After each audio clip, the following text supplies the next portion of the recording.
Қайырлы күн, 5-ші сынып оқушылары. Біз бүгін 5-ші сыныптың 3-ші тоқсанға арналған 90-дық жиынтық бағалау тапсырмаларын орындаймыз. Бізде 4 бөлімнен тұрады. Дәл қазір тыңдалым бөлімін талқылаймыз. Мәтінді мұқият тыңдап, төмендегі тапсырмаларды орындаңыз. Қазіргі заман адам баласының ой өрісінің ерекше дамып, өркендеп жетілген заманы болып отыр. Үйімізде компьютер болса, ол ғаламторға қосылу болса, бүгінде кез келген жердегі таныстарымызбен хабарласа аламыз. Өзімізге керекті мәліметті ғаламтор арқылы жылдам тауып алып, керегімізге жаратамыз. Компьютерді пайдаланудың ең алғашқы себебі жұмыс өнімділігін арттыру болып табылады. Есеп-қисап жасау, құжаттарды қағазға басып шығару, мәліметтерді өңдеу істеріне пайдаланатын болсақ, 1 сағаттың ішінде бірталай жұмысты аяқтауға болады. Енді осыған сұрақ берілген. Мәтінге тірек болатын 3 сөзді жазыңыз дейді. Мына жердегі мәтінді мұқият оқып шығасыздар. Бізде компьютер, ғаламтор зиян. Компьютер ең алдымен неге зиян? Бұл көз жанарына. Компьютерде ұзақ отыру неге әсер етеді? Қан қысымы төмендейді. Мәтін мазмұнына сәйкес жалғасын табыңыз. Компьютер уақыт талабы. Компьютердің пайдасы жұмыс өнімділігін арттыру. Мәтін мазмұнына сәйкес шын, жалған және айтылмаған ақпаратты анықтаңыз. Компьютерге жалған және оның маңына шан жиналмайды дейді. Жалған. Компьютер арқылы уақытымызды тиімді пайдаланамыз.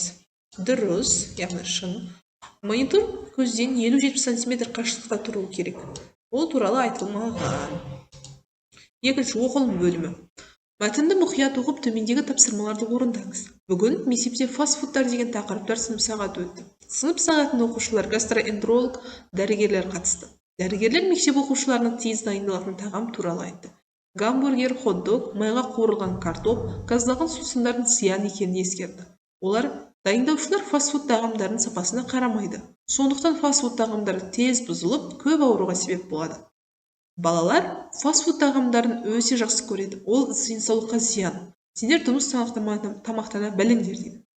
Осы мәтінді мұқият оқып шығасыздар. Яғни Америка Құрама Штаттарының халқының 60% артық салмақпен азап шегуде. Бұған кінәлі фастфуд өнімдері. Біздің елімізде мұндай көрініс әлі орын алмаған.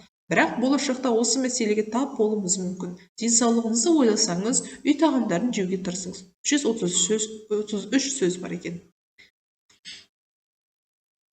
Балалар қандай тағамдарды жақсы көреді дейді? Фастфуд тағамдарын. Не себепті фастфуд тағамдары тез бұзылып, көп ауруға себеп болады? Дайындаушылар фастфуд тағамдардың сапасына қарамайды. Қазір 6 жастан 14 жасқа дейінгі балаларда қандай аурулар кездеседі? Қан аздық ауруы. Мәтін мазмұнына сай ақпаратты дұрыс-бұрыстығын анықтаңыз. Дәрігерлер мектеп оқушыларын тез дайындалатын тағам туралы айтты. Дұрыс. Белгі қоямыз. Америка Құрама Штаттарының халқының 90% артық салмақтан зардап шегуде. Бұрыс. 60%. Гамбургер, хот-дог, майға қуырылған картоп, газдалған сусындар адам денсаулығына пайдалы. Дұрыс.